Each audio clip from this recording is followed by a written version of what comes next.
Assalamualaikum. Fasting, model OMAD atau one meal a day itu termasuk jurus pamungkas ya, termasuk jurus paut gitu ya. Nah karena itu konsensus pakar nih, OMAD itu bukan untuk semua orang. Untuk kelompok populasi tertentu, OMAD ini bahaya. Bukan artinya nggak boleh dilakuin sama sekali, tapi ya tingkat bahayanya itu nyaris pasti gitu. Jadi, kalau kalian nanti termasuk salah satu dari yang kita sebutin, ya udah, jangan nekat praktek omat, kecuali konsultasi dulu dan dapetin dulu pendampingan dari yang beneran ahli. Nah, harap maklum, yang masuk kelompok ini tuh mungkin meliputi 30% lebih tuh dari populasi, bukan sekedar 1 atau 5%. Siapa saja lah itu. Yuk, kita mulai dari yang sehat-sehat dulu nih nanti. Tapi sebelum itu ya, omat yang kita maksud itu yang sejati catatannya, bukan omat-omatan. Omat sejati ini maksudnya antara lain yang intens, terus-terusan, rutin kayak gitu ya. Terus yang jendela makannya itu sempit ya, kayak gitulah. Bukan yang kayak Cak Kodir, ngakunya tiap hari makan cuma sekali, tapi itu maksudnya satu kali makan yang pakai nasi, nah, sedangkan nyemilnya tiada henti. Terus yang dicemil, kadang bakso 2 mangkok, kadang odading sekaligus habis 5. Oh alah, Yuk, langsung nomor satu aja lah ya. Yang pasti bahaya, kalau praktekin omat yang sejati, udah jelas nih ya, anak-anak atau remaja kecil yang masih dalam usia pertumbuhan. Nah, di Indonesia, ini populasinya 70 jutaan tuh, atau mendekati 25%. Sehat kayak apapun, ya Allah, janganlah ya. Ya pada tahu nih mestinya. Tapi yang udah tahu pun bisa silap juga, kalau nggak diskutin. Kadang orang tua tuh malah bangga kalau anaknya puasa super panjang. Nah, itu orang tua keblinger ya. Cuma mestinya nggak ada yang subscribe ke kanal sini sih ya, yang kayak gitu. Ntar lagi Ramadan tuh ya. Bagus aja sih kalau dari masa kanak-kanak orang dilatih ibadah puasa. Tapi ya kalau misalnya terus kelupaan bangun sahur, berturut-turut berhari-hari, ya janganlah ya. Atau bisa juga tuh terjadi kayak omat gitu di daerah yang musim dinginnya kelewat panjang. Wih, ngeri. Itu anak dan remaja kecil sekali lagi. Terus yang kedua itu kaum ibu, lagi hamil, menyusui, kalau terganggu hormonal kayak gitu ya. Ini juga udah pada tahu nih, cuma kadang ada aja yang nekat tuh, astagfirullah. Soal yang terganggu hormonal nih ya, lelaki pun kalau hormonal keganggu, terus nekat puasa itu juga mesti dipikir bener, udah capek-capek jangan-jangan manfaatnya juga song sekalian. Nggak pun kena risiko bahayanya kalau kayak gitu rugi juga kan ya. Terus yang ketiga, yang risiko tinggi hipoglikemia, risiko tinggi gula darahnya ngedrop. Ini juga dipastikan bahaya kalau praktek omat. Termasuk di sini yang bawaan penderita diabetes tipe 1 atau ada bawaan error gitu metabolismenya ya. Atau bukan bawaan tapi penderita diabetes tipe 2 yang udah intens dalam pengobatan obat-obat keras penetral kadar gula. Atau bisa juga kondisi khusus lainnya, pokoknya yang punya risiko tinggi untuk gula darahnya ngedrop. Nomor 4, BMI kelewat rendah atau lemak tubuh kelewat tipis, nah, yang persekian lemak tubuhnya kelewat rendah, ini juga bahaya nih.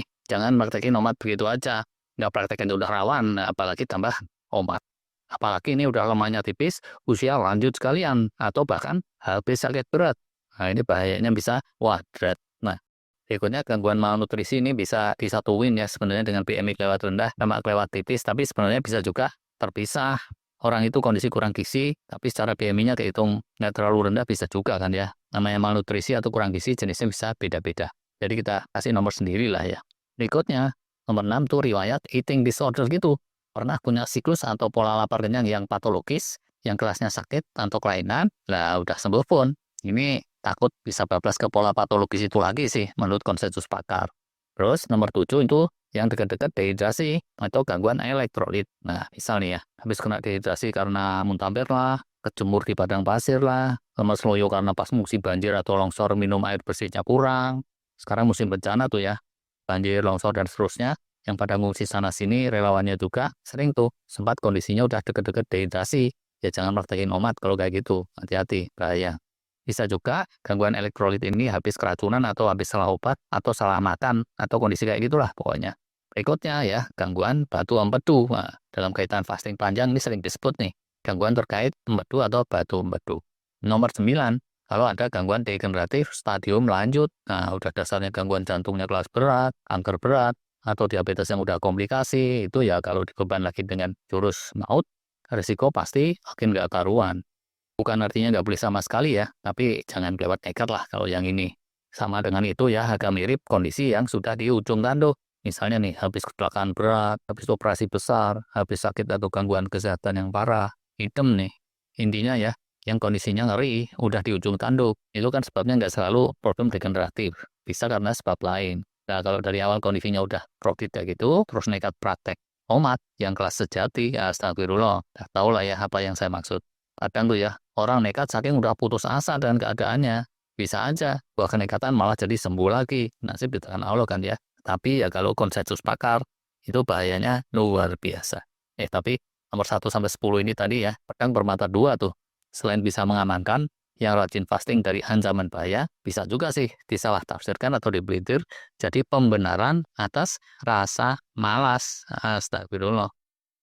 Terakhir nih ya, buat yang nggak termasuk kategori-kategori tadi, jangan jumawa dulu. Jangan nekat omat, begitu saja secara gegabah. Kalaupun mengarah ke sana, ya cobalah bertahap. Terus kalau udah praktekin pun, dimoderasi supaya intensitasnya tidak terlalu ekstrim. Apalagi kalau umur sudah tidak muda lagi. Ya, karena bisa aja kena yang nomor 11 ini nih. Diam-diam ada silent killer yang membayangi tanpa disadari. Nah, tadi udah disebut tuh, cuma soal batu empedu ya, sama gangguan degeneratif. Silent killer ini bisa macam-macam. Bisa kategorinya degeneratif, bisa juga bentuk lain. Hati-hati. Bisa aja kondisinya sebetulnya udah berat, tapi orangnya belum nyadar. Nah, hewan risiko-risiko omat nih, insya Allah kapan-kapan bisa kita ulas lagi lah ya. Menjelang Ramadan nih ya. Selamat menjalankan ibadah puasa. Buat semua yang mau menjalani, semoga berkah untuk semua. Maaf lahir batin.